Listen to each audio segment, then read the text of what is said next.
Tara guys, gawa tayo ng homemade ice cream, mango flavor. Ayan guys, ang ating finished product. Ang sarap yan guys. Nagbasta ng mga anak ko. Nag-request kasi si Kuya Julia ng ice cream, kaya gumawa ako ng ating mango ice cream. Ayan na nga ang ating ingredients. Ang Alaska, tapos ang cream at 1 kilong mango. At bumili ako ng bagong mixer ko kasi yung luma ko, parang forever iniwan na ako. Kaya ayan.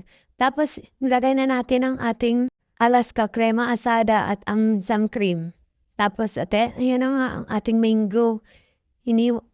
Dinurog ko na yan gamit ang tinidor. At ayan na nga, yan, mixer na natin ang ating Alaska crema asada at ang ating cream. Yan. Mix lang natin ng maigi. Yan.